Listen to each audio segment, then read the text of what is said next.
ಆರೋಪಕ್ಕೆ ಗುರಿಯಾಗಿ ದೇಶವ್ಯಾಪಿ ಸುದ್ದಿ ಮಾಡಿ ತನ್ನ ಪಾಡಿಗೆ ತಾನು ಎಲ್ಲೋ ಕುಳಿತುಕೊಂಡು ತಣ್ಣಗೆ ಇರುವ ವ್ಯಕ್ತಿ ಒಂದು ಕಡೆ, ಇಲ್ಲಿ ಮೈಕೈಯೆಲ್ಲ ಪರಚಿಕೊಂಡು ದಿನ ಬೆಳಗಾದರೆ ನಾವು ಈ ಕಥೆಯನ್ನು ಹೇಳಿಕೊಂಡು ಕೇಳಿಕೊಂಡು ಅನುಭವಿಸಿಕೊಂಡು ಮಾನ ಮರ್ಯಾದೆ ಇದ್ದರೆ ತಲೆ ಬಗ್ಗಿಸಿಕೊಂಡು ಓಡಾಡುವ ಸ್ಥಿತಿ ನಮ್ಮದು. What sort of a fellow you R?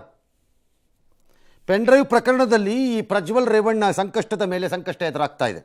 ಹೊಸ ಹೊಸ ಆರೋಪಗಳು ಕೇಳಿ ಬರ್ತಿವೆ. ಆದರೆ ಅವರು ಮಾತ್ರ ಸಾಹೇಬ್ರು ತಮಗೆ ಅನುಕೂಲವಾದವಾಗಿ ಬರೋಣ ಅಂತ ಕಾಯ್ತಾ ಕೂತಿದ್ದಾರೆ.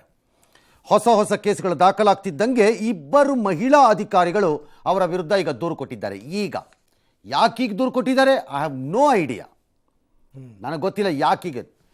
ಅಧಿಕಾರಿಗಳು ಅಂದಾಗ ಅವ್ರಿಗೊಂದಷ್ಟು ಧೈರ್ಯ, ಶಕ್ತಿ, ಕಾನೂನಿನ ಅರಿವು ಎಲ್ಲ ಇರಬೇಕು.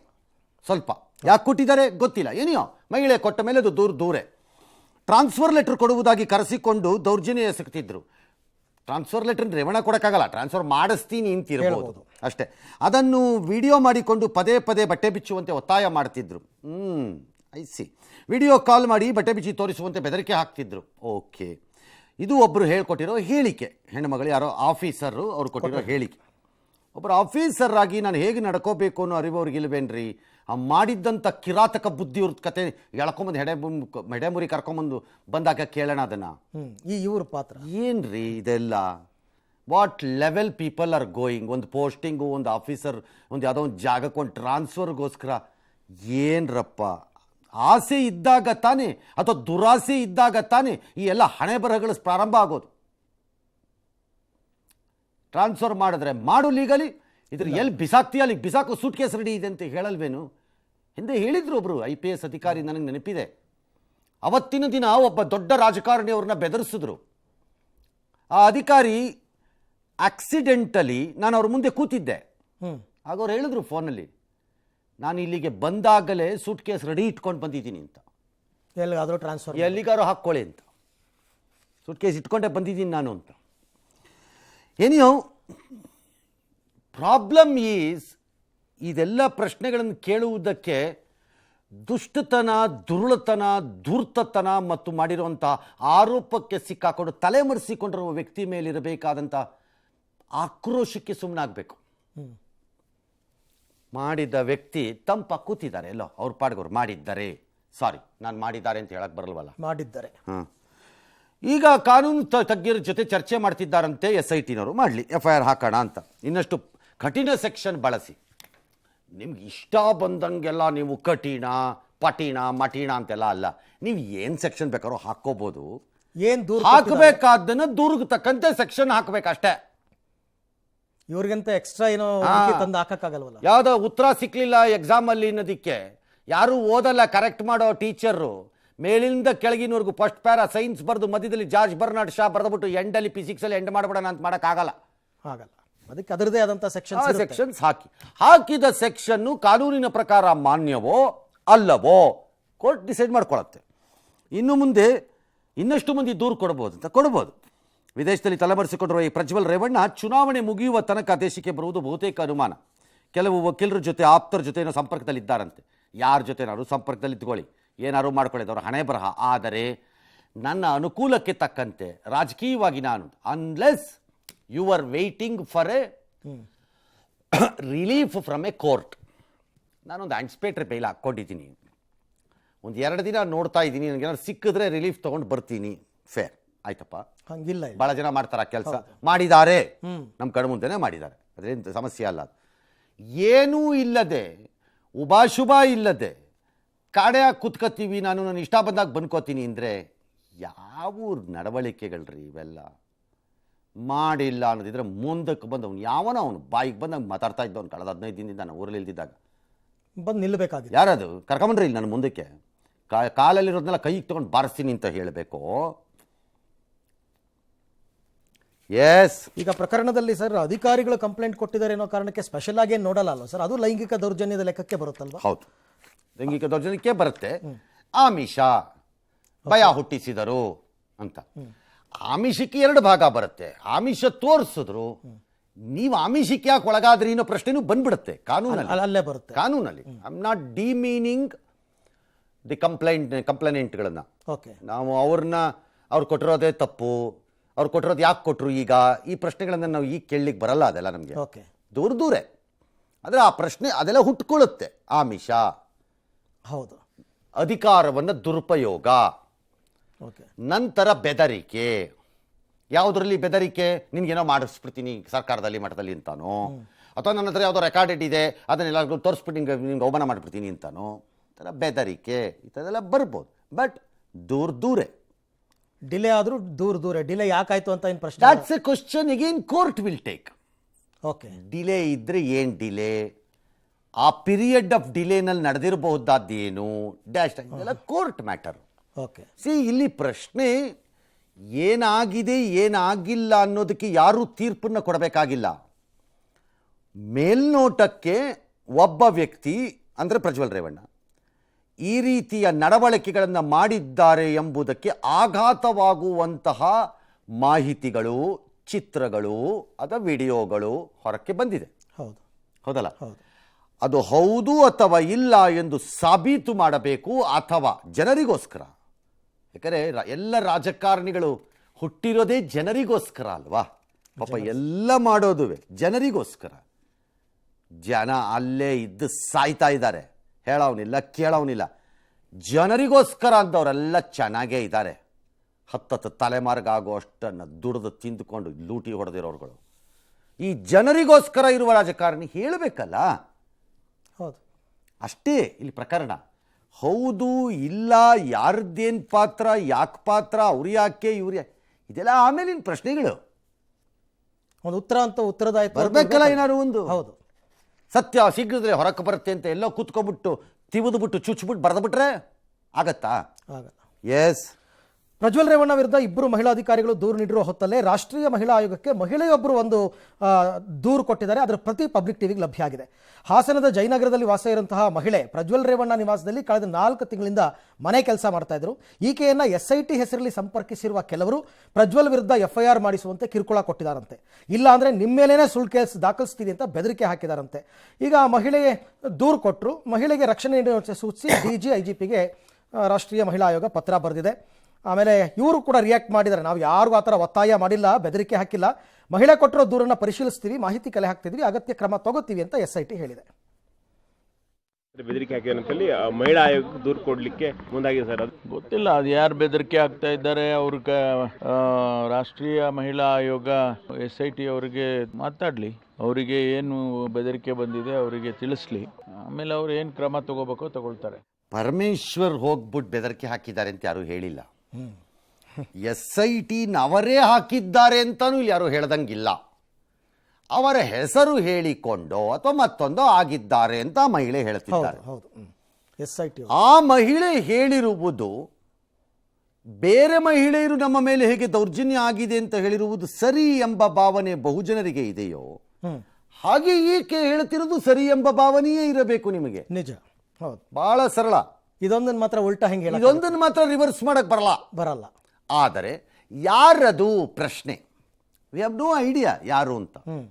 ಒಂದು ಯಾರು ಮತ್ತು ಯಾಕೆ ಹೋಗ್ತಾರೆ ಅವರು, ಅವ್ರಿಗೇನು ಆಸಕ್ತಿ, ಉದ್ದೇಶ ಏನು, ಆಸಕ್ತಿ ಬೇಕಲ್ಲ. ಹೌದು, ಏನು ಅವರು ಸರ್ಕಾರಿ ನೌಕರರೋ ಅಲ್ಲವೋ, ಅವ್ರಿಗೇನು ಆಸಕ್ತಿ. ಮೂರನೇದು, ಯಾರಿಗೋಸ್ಕರ ಅವರ ಈ ಕಾರ್ಯ, ಅದು ಗೊತ್ತಾಗಬೇಕು. ಯಾಕೆ ಅದು ಗೊತ್ತಾಗಬೇಕು. ಕಾರಣ ಹೇಗೆ ಈ ಎಲ್ಲ ಪ್ರಕರಣಗಳಲ್ಲಿ ನಾನು ಅವತ್ತಿಂದ ಹೇಳ್ತಾ ಇದ್ದೀನಿ, ಪ್ರಜ್ವಲ್ ರೇವಣ್ಣ ಮೇಲೆ ಬಂದಿರುವ ಆರೋಪ ಹೇಗೆ ಅತ್ಯಂತ ಹೀನಾಯವಾದಂತಹ ಆರೋಪಗಳಾಗಿವೆಯೋ ಅಷ್ಟು ಬೇಜಾರಾಗುತ್ತೋ ಒಂದೊಂದು ಸರ್ತಿ. ಅದೇ ಥರ ಆ ಹೆಣ್ಣು ಮಕ್ಕಳ ಮುಖವನ್ನು ಕಾಮನ್ ಸೆನ್ಸಲ್ಲಿರಬೇಕಾದಾಗ ಮಾರ್ಫ್ ಮಾಡಾದರೂ ನಿಮ್ಮ ರಾಜಕೀಯ ತೆವಲುಗಳನ್ನು ತೀರಿಸ್ಕೊಳ್ಳೋಕ್ಕೆ ಯಾರು ಬಿಟ್ಟಿದ್ದವ್ರು ನನಗೆ ಗೊತ್ತಿಲ್ವಲ್ಲ, ಇನ್ನೂ ಮಾಡಿದ್ದಿದ್ರು ಓಕೆ, ಅದನ್ನೆಲ್ಲ ತೋರಿಸ್ಬಿಟ್ಟು ಈಗ ಅವ್ರು ರಕ್ಷಣೆಗೆ ಹೋಗ್ತೀವಿ ಅಂತ ಮಜಾ ತಗೋತಿದಾರಲ್ಲ, ಅದು ಅಷ್ಟೇ ತಪ್ಪು. ಹಾಗೇನೆ ಯಾವುದೋ ಒಬ್ಬರ ಹತ್ರಕ್ಕೆ ಹೋಗಿ ಒಬ್ಬರ ಮೇಲೆ ದೂರು ಕೊಡು ಅಂತ ಒತ್ತಡ ಹೇರೋದು ಅಷ್ಟೇ ತಪ್ಪು. ಹಾಗಾಗಿ ಅವ್ರು ಯಾರು ಅಂತ ಕಂಡಿಡೀರಿ. ತನಿಖೆ ಮಾಡ್ತೀವಿ, ಮಾಹಿತಿ ಕಲೆ ಹಾಕ್ತಿದ್ದೀವಿ ಅಂತ. ಮಾಹಿತಿ ಕಲೆ ಹಾಕೋದೇನು ದೊಡ್ಡ ಕೆಲಸ ಅಲ್ಲ. If there is a related digital evidence ಏನಾದ್ರು ಇದ್ದರೆ ತಗೊಳ್ಳಿ, ಅದು ಯಾರು ಆಗಿರಲಿ. SIT ಹೆಡ್ ಅಂತೂ ಅಲ್ಲ, ನಾನು ಯಾಕಪ್ಪ ತಗಲಾಕೋಬೇಕು ಅನ್ನೋಕ್ಕೆ. ಹೌದು. ಯಾರು ಮಾಡಿದ್ರು ಅವ್ರಿಗೆ ಅದಕ್ಕೇನು ಕ್ರಮ ಬೇಕೋ ಆ ಕ್ರಮ ತಗೋಬೇಕು. That's A fair. ಎಗೇನ್ ನಾನು ಪದೇ ಪದೇ ಹೇಳ್ತಿರೋದು, ಈ ಫೇರ್ನೆಸ್ ಕಾಣಿಸದೇ ಇದ್ರೇನೆ ಮುಂದಿನ ದಿನಗಳಲ್ಲಿ ಹೋಗ್ತಾ ಹೋಗ್ತಾ ಹೋಗ್ತಾ ತನಿಖೆ ಪಕ್ಷಪಾತಿ ಎಂದು, ಆಯ್ದುಕೊಂಡು ಮಾಡುತ್ತಿದ್ದಾರೆ ಎಂದು, ಈ ರೀತಿಯ ಭಾವನೆಗಳನ್ನು ಹುಟ್ಟುವುದಕ್ಕೂ ಮತ್ತು ಹುಟ್ಟಿಸುವುದಕ್ಕೂ ಸಹಕಾರಿಯಾಗ್ಬಿಡುತ್ತೆ. ಜನರಿಗೊಂದು ನಂಬಿಕೆ ತರಬೇಕಲ್ಲ ಸರ್ ಇವರು, ಅದಕ್ಕೆ ಮಾಡಬೇಕು. ಹೌದು, ಮಾಡಿ. ಅದು ಯಾರು ನಮಗೆ ಗೊತ್ತಿಲ್ಲ, ಅದು ಯಾರಾಗಲಿ. ಮೇ 3ರಿಂದ ನಿರಂತರವಾಗಿ ಕರೆ ಬರ್ತಾ ಇದೆ ಅಂತ ಆಕೆ ದೂರಲ್ಲಿ ಹೇಳಿದ್ದಾರೆ. SIT ಅಧಿಕಾರಿ ಅಂತ ಹೇಳ್ಕೊಂಡಿದ್ದಾರೆ. ಹೇಳ್ಕೊಳ್ಳೋಕೆ 1000 ಹೇಳ್ಕೋಬೋದು, SIT ಅಧಿಕಾರಿನೋ ಅಲ್ವೋ. ಆಗಿದ್ರೂ ಏನೀಗ ಅವ್ರನ್ನೇ ಎಡೆಮುರಿ ಕಟ್ಟಿ ಅಷ್ಟೇ. ಸಂಸದ ಪ್ರಜ್ವಲ್ ರೇವಣ್ಣ ಅವರ ದೂರು ದಾಖಲಿಸಿದ್ರೆ ಹುಷಾರ್ ಅಂತ ಹೆದರಿಸಿದ್ದಾರೆ. ನೀವು ದೂರು ಕೊಟ್ಟಿಲ್ಲ ಅಂದರೆ ನಿಮ್ಮ ಮೇಲೆ ಸುಡ್ ಕೇಸ್ ಫಿಟ್ ಮಾಡ್ತೀವಿ ಅಂತೆಲ್ಲ ಹೇಳಿದ್ದಾರೆ. ಪತ್ನಿಗೆ ದೂರು ಕೊಡಿಸೋದು ಪತಿ ಮೇಲೂ ಒತ್ತಾಯ ಅಂತೆ. ಸಿವಿಲ್ ಡ್ರೆಸ್ಸಲ್ಲಿದ್ದರು ಅಂತೆಲ್ಲ ಹೇಳಿದ್ದಾರೆ. ಯಾವುದೋ ಫೋನ್ ನಂಬರು ಡ್ಯಾಶ್ ಕುಟುಂಬಕ್ಕೆ ಜೀವ ಭಯ ಇದೆ, ರಕ್ಷಣೆ ಕೊಡಿ ಅಂತ ಅವ್ರು ಕೇಳಿದ್ದಾರೆ. ರಕ್ಷಣೆ ಕೊಡಬೇಕು, ನಿಮ್ಮ ಧರ್ಮ ಕರ್ತವ್ಯ ಸರ್ಕಾರಕ್ಕೆ. ಒಂದು. ಎರಡನೇದು, ಇದು ಏನು ನಂಬರ್ ಏನು, ಯಾರು ಮಾಡಿದ್ರು, ಯಾಕೆ ಮಾಡಿದ್ರು, ಏನು ಮಾಡಿದ್ರು, ಅವ್ರಿಗೆ ಏನು ಸಂಬಂಧ ಚೆಕ್ ಮಾಡಿ. ಭಾಳ ಸರಳ. It's as simple. ನಂಬರ್ ಬೇರೆ ಇರೋದ್ರಿಂದ ಯಾರದ ನಂಬರ್ ಯಾವ್ದಾದ್ರು ಹಾಕೊಳ್ಳೋದು. ಯಾರ ನಂಬರ್ ಆದರೂ ಏನಿದೆ, ನಂಬರ್ ಅವ್ರ ಹೆಸರಲ್ಲೇ ಇದೆಯೋ ಇನ್ನೊಬ್ಬರ ಹೆಸರಲ್ಲಿ ಇದೆಯೋ, ಅವ್ರದ್ದೇ number, X number, Y number, ನಮ್ಗೇನು ಗೊತ್ತಿಲ್ಲದೆ ಇರೋದ್ರಿಂದ the job of a police team is to find out who is he are who are they. ಮತ್ತು ಅವ್ರಿಗೆ ಏನು ಆಸಕ್ತಿ, ಕರೆಕ್ಟ್ ಆಸಕ್ತಿ ಏನು ಬೇಕಲ್ಲ, ಯಾರ ಪರವಾಗಿ, ಯಾವ ಉದ್ದೇಶ, ಅದು ಗೊತ್ತಾಗಬೇಕು. ಎಸ್. ಮಹಿಳೆ ಅಪಹರಣ ಕೇಸ್ನಲ್ಲಿ ಈಗಾಗಲೇ ರೇವಣ್ಣ ಅವರು ಜೈಲು ಸೇರಿದ್ದಾರೆ. ಇದೀಗ ಪ್ರಕರಣ ಸಂಬಂಧ ರೇವಣ್ಣ ಅವರ ಪತ್ನಿ ಭವಾನಿ ರೇವಣ್ಣ ಅವರಿಗೆ ಕೂಡ SIT ಮತ್ತೊಂದು ನೋಟಿಸ್ ಕೊಟ್ಟಿದೆ. ಈ ಕೇಸ್ಗೆ ಸಂಬಂಧಪಟ್ಟಂತೆ 3 ವಶಕ್ಕೆ ಪಡೆದು SIT ವಿಚಾರಣೆ ಮಾಡಿದೆ. ನಿನ್ನೆ ನ್ಯಾಯಾಧೀಶರ ಮುಂದೆ ಕಿಡ್ನ್ಯಾಪ್ ಸಂತ್ರಸ್ತೆ 164 ಹೇಳಿಕೆಯನ್ನು ದಾಖಲು ಮಾಡಿದ್ದಾರೆ. ಅವ್ರ ಜೊತೆಗೆ ಅವರ ಮಗ, ಅವ್ರ ಗಂಡ ಕೂಡ ಜಡ್ಜ್ ಮುಂದೆ ಹೇಳಿಕೆ ಕೊಟ್ಟಿದ್ದಾರೆ. ಬೆಂಗಳೂರು ಮತ್ತು ಚನ್ನರಾಯಪಟ್ಟಣದಲ್ಲಿ SIT ಸ್ಥಳ ಮಹಜರ್ ಮಾಡಿದೆ. ಚನ್ನರಾಯಪಟ್ಟಣದಲ್ಲಿ ಗನ್ನಿಕಡ ತೋಟದ ಮನೆಗೆ ಸಂತ್ರಸ್ತೆಯನ್ನು ಕರ್ಕೊಂಡೋಗಿ ಪಂಚನಾಮೆ ಎಲ್ಲರೂ ಮಾಡಿದ್ದಾರೆ. ಈ ನಡುವೆ ಆರೋಪಿಗಳಾದ ಕಾರ್ತಿಕ್, ನವೀನ್ ಗೌಡ, ಪುಟ್ಟರಾಜು, ಚೇತನ್, ಶರತ್ ವಿರುದ್ಧ ದಾಖಲಾಗಿದ್ದ ದೂರು ಕೂಡ SITಗೆ ವರ್ಗ ಆಗಿದೆ. ಈ ಮಧ್ಯೆ ವಿಡಿಯೋ ಲೀಕ್ ಕೇಸ್ನಲ್ಲಿ ಕಾರ್ತಿಕ್ ಮತ್ತು ದೇವರಾಜೇಗೌಡಗೆ SIT ನೋಟಿಸ್ ಕೊಟ್ಟಿದೆ. ಪ್ರಜ್ವಲ್ಗೆ ಸಂಬಂಧಪಟ್ಟ ವಿಡಿಯೋಗಳನ್ನು ಸೋಷಿಯಲ್ ಮೀಡಿಯಾದಲ್ಲಿ ಹಂಚಿಕೊಂಡಿದ್ದ ಕಳಸಾ ತಾಲೂಕಿನ ಬಸರಿಕಲ್ ಗ್ರಾಮದ ಪ್ರಜ್ವಲ್ ಅನ್ನೋ ಹೆಸರಿನ ಯುವಕನನ್ನ ಈಗ ಕುದುರೆಮುಖ ಪೊಲೀಸರು ಬಂಧಿಸಿದ್ದಾರೆ. ಪ್ರಜ್ವಲ್ಲನೂ ಕಾಕತಾಳೀಯವಾಗಿ ಸಿಗಾಕೊಂಡಿದ್ದಾನೆ, ಪಾಪ ಬಂಧಿಸಿದ್ದೀರಿ. ಬಟ್ ಮೂಲ ಹೇಗಿದು ಆಚೆಗೆ ಬಂತು, ಯಾರು ಹಂಚಿದ್ರು ಅನ್ನೋ ಆರೋಪ ಇರೋರು ಯಾರನ್ನೂ ವಿಚಾರಣೆನೇ ಮಾಡಲ್ವಲ್ಲ ಇವರು. ಅಲ್ಲಿಗೆ ಬಂದೇ ಇಲ್ಲ, ಇನ್ನು ಅಲ್ಲಿ ತನಕ ಇನ್ನೂ ಬಂದೂ ಇಲ್ಲ. ನನಗೆ I am surprised with the way ಇವೆಲ್ಲ. ಜೊತೆಗೆ ಎರಡನೇದು, ಈಗ ಹೋಗಿ ಸ್ಥಳ ಮಹಜರ್ ಮಾಡಿದ್ದಾರೆ. ನನ್ನ ಪ್ರಕಾರ ನಿನ್ನೆ ನಿಮ್ಮ ನ್ಯಾಯಾಲಯದ ಎಫೆಕ್ಟ್ ಇರಬೇಕದು. ಅಲ್ಲಿ ವಕೀಲರು ಹಿಡ್ಕೊಂಡು ಜಗ್ಗಿದ್ರು. 6 ದಿನ ಆದರೂ ನೀವು ಮಹಜರ್ ಮಾಡಲ್ಲ, ಡ್ಯಾಶು ಅಂತ ಹಿಡ್ಕೊಂಡು ಜಗ್ಗಿದ್ರು, ಓಡಾಗಿದ್ದೀರಿ. 6 ದಿನ ಸಂತ್ರಸ್ತೆ ಯಾರೇ ಆಗಿರಲಿ ಪಾಪ, ಆಕೆ ಕರ್ಕೊಂಬಂದ ಮೇಲೆ ಸ್ಥಳ ಮಹಜರು ಮಾಡೋಕ್ಕಾಗದೇ ಇರೋಷ್ಟು ಬ್ಯುಸಿ ಇದ್ದೀರೇನ್ರಪ್ಪ SITನಲ್ಲಿ. ಆಮೇಲೆ ಒಂದು ಮಹಜರ್ನ crime, the place of crime occurrence ಎಲ್ಲ ಆಗಿದೆಯೋ ಆ ಜಾಗನ ಹೋಗಲಿ ಸೀಲ್ ಮಾಡ್ಕೊಂಡಿದ್ರು. ನೀವು 6 ದಿನ 8 ದಿನ ಸೀನ್ ಆಫ್ ಕ್ರೈಮನ್ನು ಖಾಲಿ ಬಿಟ್ಬಿಟ್ಟು ಆಮೇಲೆ ಹೋಗಿ ಮಹಜರ್ ಮಾಡ್ಕೊಂಡು ಬರ್ತೀವಿ. ಅದೇನು ಗೆಸ್ಟ್ ಹೌಸಾ? ಅದೇ ಎವಿಡೆನ್ಸ್ಗಳೆಲ್ಲ ಯಾವುದು ಏನಪ್ಪ ನಂಗೆ ಅರ್ಥನೇ ಆಗ್ತಿಲ್ಲ ಇವ್ರದ್ದು ಇನ್ವೆಸ್ಟಿಗೇಷನ್ ಸ್ಟೈಲ್ಗಳು. ಅಥವಾ maybe they are right, maybe we are wrong. It's okay. ಇವ್ರಿಗೊಂದು ಸ್ಟಾಫ್ ಕಡಿಮೆ ಇದೆ ಅಂತ ಏನಾದ್ರು ನನಗೆ ಗೊತ್ತಿಲ್ಲಪ್ಪ, ಅದು ಅವ್ರ ಹಣೆ ಬರಹ, ಅದು ನನ್ನ ಹಣೆ ಬರಹ ಅಲ್ಲ. ಅದು ಒಪ್ಕೊಂಡ್ಮೇಲೆ ಅವ್ರವ್ರ ಕೆಲಸ ಅವ್ರವ್ರು ಮಾಡಬೇಕು.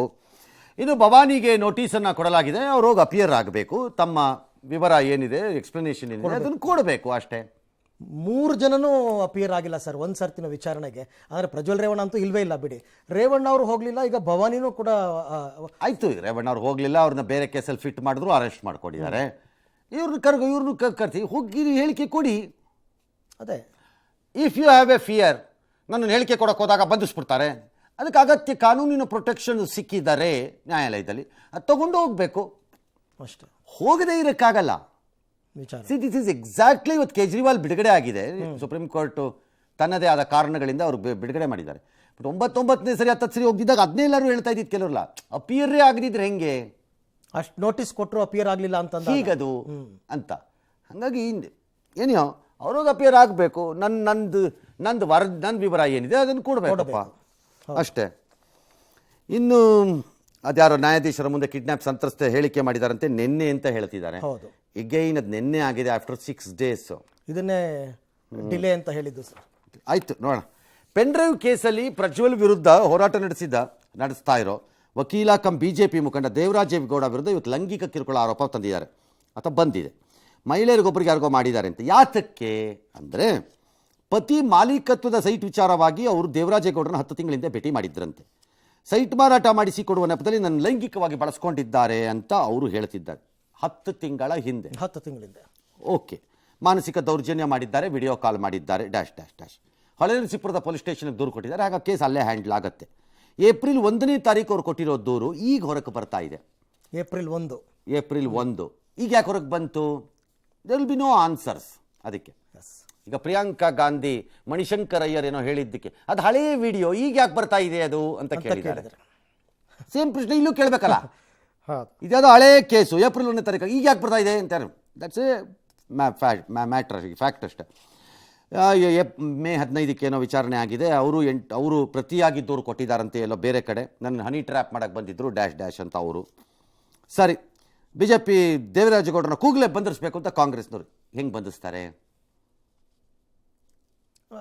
ಲೈಂಗಿಕ ದೌರ್ಜನ್ಯ ದೂರು ಬಂದಿದೆಯಲ್ಲ, ಆಯ್ತಪ್ಪ 1ನೇ ತಾರೀಕು ಆಗಿದ್ಮೇಲೆ ಈ ಪೊಲೀಸ್ನವ್ರು ಬಂಧಿಸ್ತಾ ಇದ್ದೀವಿ. ಆ ಪೊಲೀಸ್ನವ್ರನ್ನ ಸಸ್ಪೆಂಡ್ ಮಾಡಲ್ಲ ಹಂಗಾರೆ ನೀವೀಗ? ಅದನ್ನ ಯಾರು ಆ ಪ್ರಶ್ನೆ ಕೇಳೋದು? ಅದೆಂಗಾಗತ್ತದು? ಈಗ ಹಾಸನದ ಕೇಸ್ನಲ್ಲಿ ಈ ಪೆನ್ಡ್ರೈವ್ ಕೇಸಲ್ಲಿ ಮೊದಲನೇ ಕೇಸ್ ರಿಜಿಸ್ಟರ್ ಆದಾಗ ಹೆಡೆಮುರಿ ಕಟ್ಟಿದ್ದಿದ್ರೆ ಅಟ್ಲೀಸ್ಟ್ ಹಂಚಿದವನು ಅವನು ಮಾಡಿದ್ದವನನ್ನು ಬಿಡಿ, ಅವ್ನಿಗೆ ಅದೇನಾಗಬೇಕೋ ಎಲ್ಲಾದರೂ ಒಂದು ಕಡೆ ಏನಾರು ಆಗಬೇಕಲ್ಲ, ಏನೋ ಆಗತ್ತೆ ಅದು. ಹೌದು, ಆಗಲಿ. ಹಂಚಿದವರು ಸಿಕ್ತಿದ್ರಲ್ಲ, ಸುಮ್ಮನೆ ಕೂತ್ಕೊಂಡಿದ್ರಿ. ಹಾಗೆ ಇದು ಯಾಕೆ ಸುಮ್ಮನೆ ಕೂತಿದ್ರಿ? ಪೊಲೀಸ್ನವ್ರು ಯಾಕೆ ಸುಮ್ಮನಿದ್ರಿ? ದೂರು ಅಂತ ಬಂದ ಮೇಲೆ ಅದಕ್ಕೆ ಏನು ಆ್ಯಕ್ಷನ್ ತೊಗೊಂಡಿದ್ದೀರಾ? ಏನು ತೊಗೊಂಡಿರ್ತಾರೆ? ಆಲ್ ರೈಟ್, ಸರಿ.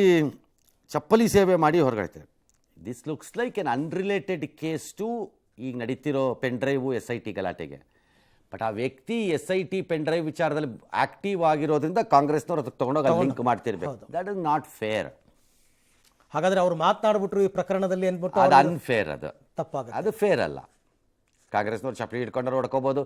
ನಾಳೆ ಇನ್ನೊಬ್ರು ನಿಮ್ಮ ಲೀಡ್ರದ್ದು ಇನ್ನೊಬ್ರು ಯಾರೋ ಫೋಟೋ ಒಂದು ಜೆರಾಕ್ಸ್ ಶೀಟ್ ಹಿಡ್ಕೊಂಬಂದು ಇವರು ಚಪ್ಪಲಿ ಹೊಡ್ಕೋಬೋದು. ನನ್ನ ಪ್ರಕಾರ ಈ ಚಪ್ಪಲಿಲಿ ಹೊಡ್ಕೊಳ್ಳೋದು, ಸಗಣಿ ಸುರ್ಕೋತೀನಿ ಅನ್ನೋದು ಇವೆಲ್ಲ ಮಾಡ್ತಿರೋರ್ಗೆಲ್ಲ ಅವಮಾನ. ಮಾಡಿದ ಗಿರಾಕಿಗಳದ್ದು ಮಾನ ಮರ್ಯಾದೆ ಇಲ್ಲ ಅಂತ ನನ್ನ ಪ್ರಕಾರ. ಏನು ದೊಡ್ಡ ಗನಂದಾರಿ ಪ್ರೊಟೆಕ್ಟ್ ಚಪ್ಪಲಿ ಹೊಡೆದ್ಬಿಟ್ರೆ ನಿಮ್ಮ ಫೋಟೋ ಇನ್ನೊಬ್ರು ಯಾರೋ ನಾಳೆ ಹಿಡ್ಕೊಂಡು ಹಿಂಗೆ ಟಪ ಟಪ ಟಪ ಅಂತ ಹೊಡ್ಕೊಂಬಿಟ್ರೇನು? ಪ್ರತಿಕೃತಿ ದಯಿಸ್ತೀವಿ ಅಂತ ಟಿವಿಗಳದ್ದು ಕತೆ ಅಷ್ಟೇ. ಕ್ಯಾಮ್ರಾ ಹಿಡ್ಕೊಂಡು ನಿಂತ್ಕೋತೀವಿ, ಇನ್ನೇನಾಗತ್ತೆ. ಎಸ್, ಇನ್ನೊಂದು ಇಂಪಾರ್ಟೆಂಟ್ ಪಾಯಿಂಟ್ ಇದೆ ಸರ್ ಅಲ್ಲಿ. ದೇವರಾಜೇಗೌಡರು ಶಿವರಾಮೇಗೌಡರು ಮಾತಾಡಿದ್ದಾರೆ ಅನ್ನೋ ಆಡಿಯೋ ಈಗ ಒಂದು ವೈರಲ್ ಆಯ್ತಂತೆ. ಅതെಂಗೆ DK ಶಿವಕುಮಾರ್ ಬಗ್ಗೆ ಹೇಳ್ಬೇಡ ಅಂತೇಳೋ ಅಂತೆಲ್ಲ ಏನೋ ಮಾತಾಡಿದಾರಂತೆ. ಓಕೆ, ಆಲ್ ರೈಟ್, ಕೇಳೋಣ. ಇವರೇ ನಮ್ಗೆ ನೋಟಿಸ್ ಕೊಡ್ತಾರಣ್ಣ SIT ಅವರು? ಕೊಡ್ತಾರೆ. ಇಲ್ಲ ಅಲ್ಲಿ ನಾವು ಏನ್ ಮಾತಾಡೋಣ ಬೇರೆ. SIT ಅವ್ರು ಕೊಟ್ಟಾಗ್ಲೂ ಸಹಿತ DK ಬಗ್ಗೆ ನಿನ್ ಪ್ರಕಾರ ಎತ್ಬೇಡ. ಸರಿ ಅಣ್ಣ. ನಾನು ಇವತ್ತಿಂದ ಹೋರಾಟ ಮಾಡ್ತಾ ಇಲ್ಲ. ನಾವು ಈ ಕೃತ್ಯಗಳನ್ನೆಲ್ಲ ಕಡಿಮೆ ಆಗ್ಬೇಕು, ನಮ್ ತಾಲೂಕು ಕ್ಲೀನ್ ಆಗ್ಬೇಕು ಅಂತ ನಾನು ಅಲ್ಲಿ ಬಹಳ ದಿವಸದಿಂದ ಹೋರಾಟ ಮಾಡ್ತಾ ಇದ್ದೀನಿ. ನನ್ನ ವಿಡಿಯೋ ಬಿಟ್ಟಿರೋದು ಇವತ್ತೇನು ಬಿಟ್ಟಿದ್ದೀನಿ, ನನ್ನ ಫೇಸ್ಬುಕ್ ಅಲ್ಲಿ ಎಲ್ಲ ನಾನು ಹೋರಾಟ ಮಾಡಿದ್ದೀನಿ, ಕೋರ್ಟ್ ಅಲ್ಲೂ ಹೋರಾಟ ಮಾಡಿದ್ದೀನಿ ಅವ್ರ ವಿರುದ್ಧವಾಗಿ. ಈಗ ಬಿಟ್ಟು ಚರ್ಚೆನೇ ಇಲ್ಲ ಅಂತ ಹೇಳಿ. ಸರಿ ಆಯ್ತಣ್ಣ. ಇದು ಕಂತಲ್ಲಿ ಬರ್ತಾ ಇದೆಯಾ? ಸರ್, ಈಗ ಬಂದಿರೋದು ಈ ದೇವರಾಜೇಗೌಡದ ವಿರುದ್ಧ ಆಕ್ರೋಶ ವ್ಯಕ್ತಪಡಿಸೋದಕ್ಕೂ ಅವರೇ ಇದನ್ನ ಕಂತಾಗಿ ರಿಲೀಸ್ ಮಾಡ್ತಿದ್ದಾರೆ ಅಂತ. I see. ಬಟ್ ತಪ್ಪೇನು ಸರ್? ಇವಾಗ ಅವ್ರ ಹತ್ರ ಆಡಿಯೋ ಇದೆ, ನನ್ನ ಹತ್ರ ಆಡಿಯೋ ಇದೆ, ನಾವು ಮಾತನಾಡೋದು ಅಂತ ಹೇಳ್ತಾರಲ್ಲ, ಈ ಕಂಪ್ಲೀಟಾಗಿ ಅದನ್ನ ತನಿಖೆಗೆ ಹ್ಯಾಂಡ್ ಓವರ್ ಮಾಡಬೇಕಾ? ಈ ಥರ ಬಿಡೋದು ತಪ್ಪಾಗುತ್ತಾ? ನೀವು ತನಿಖೆಗೆ ಬೇಕಾದ್ರೂ ಕೊಟ್ಕೋಬೋದು, ನೀವೇ ಇಟ್ಕೋಬೋದು, ಅದಲ್ಲ. ತನಿಖೆಗೆ ಆಗುವ ಲಾಭ ಏನಿದರಲ್ಲಿ? ಅವರು ರಿಜಿಸ್ಟರ್ ಮಾಡಿಸ್ತಾ ಇದ್ದಾರೆ, ಯಾರಿದ್ದಾರೆ ಇದರಿಂದ. ಅದಾಯ್ತು, ಅದು ಆಮೇಲೂ ಬರ್ಬೋದು ಬೇಕಾದ್ರೆ ಎವಿಡೆನ್ಸ್ ಆಗಿ ಕೋರ್ಟ್ ಒಪ್ಕೊಂಡ್ರೆ. ಸೊ ಜನರಲಿ ಆರ್ಗ್ಯುಮೆಂಟ್ ಏನು? ನಾವು ವಿಡಿಯೋಲ್ಲಿ ಮಾತಾಡಿಲ್ಲ, ನಾವು ಫೋನಲ್ಲಿ ಮಾತಾಡಿಲ್ಲ, ಅದು ಆಡಿಯೋ ಅಲ್ಲ, ಅವನ ಮಿಮಿಕ್ರಿ ಮಾಡಿಬಿಟ್ಟಿದ್ದಾನೆ, ಡ್ಯಾಶು. ಹೌದು, ಅಷ್ಟೇ ತಾನೆ ಆಡಿಯೋ. ಅವ್ರು ಹೇಳೋದು ಕೂಡ ನಾವೆಲ್ಲೂ ಕೂಡ ಈ ಪ್ರಕರಣದಲ್ಲಿ ಈ ವಿಚಾರವಾಗಿ ಮಾತೇ ಆಡಿಲ್ಲ ಅದೆಲ್ಲ ಹೇಳಿದಾರಲ್ವಾ? ಹೌದು. ಸೊ ಆಡಿಯೋ ಒಂದು ಕಡೆ ಆಡಿಯೋ ಈಗ DK ಶಿವಕುಮಾರ್ ಜೊತೆ ಮಾತಾಡಿದಾರೋ, ಶಿವರಾಮೇಗೌಡರ ಜೊತೆ ಮಾತಾಡಿದಾರೋ, ಅದು ರೆಕಾರ್ಡೆಡ್ ಆಗಿದೆಯೋ, ಅದು ಅಡ್ಮಿಸಬಲ್ ಅಲ್ಲ, ಅದು ಆಡಿಯೋನೇ ಅಲ್ಲ, ನಾವು ಮಾತೇ ಆಡಿಲ್ಲ, ಅದು ಬೋಗಸ್ಸು ಅನ್ನೋದಾದರೆ, ಎಕ್ಸೆಪ್ಟ್ ಎಲ್ಲ ಶಿವರಾಮೇಗೌಡರು ಮಾತಾಡ್ಸಿದ್ದೀನಿ ನನ್ನ ಫೋನಲ್ಲಿ ಅಂತಿದ್ದಾರೆ, ಏನು ಅಂತಿಲ್ಲ ಅಷ್ಟೇ. 4 ನಿಮಿಷ ಅಂದಿದ್ದಾರೆ, ಅದು 4 ನಿಮಿಷ ಇದ್ದಂಗಿಲ್ಲ ಈಗ ನೋಡ್ತಾ ಇದ್ರೆ. ಈಗ ಅದು ಅಡ್ಮಿಸಬಲ್ಲು, ಅದು ಸತ್ಯ ಅನ್ನೋದಾದರೆ, SIT ನಾಳೆ ಯಾವುದಾದ್ರೂ ಆಡಿಯೋಗಳು ಮತ್ತೊಂದು ಮಗದೊಂದು ಪರ್ಟಿಕ್ಯುಲರ್ಲಿ ರೇವಣ್ಣ ಕೇಸ್ ಹೇಳ್ತಾ ಇದ್ದೀನಿ ನಾನು. ನೀವು ಆಡಿಯೋ ಮೇಲೆ ಡಿಪೆಂಡ್ ಆಗೋಕೆ ಹೋದ್ರೆ ಆ ಆಡಿಯೋನು ಅವಾಗ ತಪ್ಪೆ. ಇಲ್ಲಿ ಆಡಿಯೋ ರಾಂಗು, ಅಲ್ಲಿ ಆಡಿಯೋ ತಪ್ಪು ಆಗಕ್ಕಾಗಲ್ಲ. ಎರಡು ಒಂದೇ ತರ ಎರಡೂ ಒಂದೇ ಆಡಿಯೋನೇ ಆಗ್ಬೇಕಾಗ, ಆಡಿಯೋನೇ ಆಗ. ಇದು ಮಾತ್ರ ಮಿಮಿಕ್ರಿ, ಅದು ಮಾತ್ರ ಮಿಮಿಕ್ರಿ ಅನ್ನೋಕ್ಕೆಲ್ಲ ಬರಲ್ಲ. ಏನೋ they have started A war. S let us see ಅದು ಎಲ್ಲಿಗೆ ಹೋಗುತ್ತೆ ಅಂತ, ಅಲ್ವೇ? Yes sir. ಜನಕ್ಕೆ ನಮ್ಗೆ ಇವೆಲ್ಲ ಇಂಟ್ರೆಸ್ಟ್ ಅಲ್ಲ. ನಮಗಿರೋ ಇಂಟ್ರೆಸ್ಟ್ ಈಗಲೂ ಹೇಳ್ತೀನಿ, ಆ ವ್ಯಕ್ತಿ, ಆ ಮಹಾ ಮನುಷ್ಯ ಎಲ್ಲಿ ಕರ್ಕೊಂಬನಿ, ಫಸ್ಟ್ ಕರ್ಕೊಂಡು ಬರೋ ಕೆಲಸ ಆಗಬೇಕು. ಆ ಮಹಾ ಮನುಷ್ಯ ಎಲ್ಲಿ, where is he, let him answer it, number 1. Okay. Number 2, ಯಾರಿಗೆ ನಿಜವಾಗ್ಲೂ ಅಲ್ಲಿ ಏನೇನು ಅನ್ಯಾಯ ಆಗಿದೆ ಅಂತ ಹೇಳ್ತಿದ್ದಾರೆ ಅವ್ರಿಗೆ ಏನು ನ್ಯಾಯ ಸಿಕ್ಕಬೇಕೋ ಅದು ಸಿಕ್ಕಲಿ. ಓಕೆ. ಮತ್ತು ಅವರ ಮರ್ಯಾದೆ ಅಥವಾ ಅವರ ಮಾನ ಅಥವಾ ಅವರ ತಮ್ಮೆಲ್ಲ ಇದನ್ನು ಮುಚ್ಚಿಟ್ಟುಕೊಂಡು ಜೀವನವನ್ನು ನಡೆಸೋಕ್ಕೋಸ್ಕರ ಅವ್ರು ಏನೋ ಮಾಡಿಬಿಟ್ಟಿದ್ದಾರೆ ಅನ್ನೋದೇ ಆದರೆ ಅದನ್ನೆಲ್ಲ ಹೊರಕ್ಕೆ ತಂದು ಸಾರ್ವಜನಿಕವಾಗಿ ಅವರ ಮಾನ ಮರ್ಯಾದೆ ಹರೇಜ್ ಹಾಕಿದ್ದಂಥ ಕಚಡ ಯಾರು, ಅವ್ರಿಗೂ ಶಿಕ್ಷೆ ಆಗಬೇಕು. ಅದು ಯಾರು, ಉದ್ದೇಶ ಏನು ಬೇಕು. ಉದ್ದೇಶದ ಬಿಡಿ, ನಮಗೆ ಸಂಬಂಧ ಅಲ್ಲ, ಯಾರದು, ಇದು ಬೇಕು. ಇನ್ನು ಮಿಕ್ಕಿದೆಲ್ಲ ಈ ಸೈಡ್ ಸ್ಟೋರಿಗಳು, ರಾಮಾಯಣ ಮಹಾಭಾರತದಲ್ಲಿ ಉಪಕಥೆಗಳು ಬರಲ್ವೇ? ಖಂಡಿತ. ಉಪಕಥೆಗಳಿಂದ ವಾಪಸ್ ನಾವು ಮೂಲಕಥೆಗೆ ಬರ್ತೀವಲ್ಲ, ಹಾಗೆ ಉಪಕಥೆಗಳಾಗಿ ಇವು ಬರ್ತಾ ಇರ್ತವೆ. ಬಟ್ ನಾವು ಮಾತ್ರ ಮತ್ತೆ ಮತ್ತೆ ಮೂಲಕಥೆಗೆ ಹೋಗ್ಬೇಕು.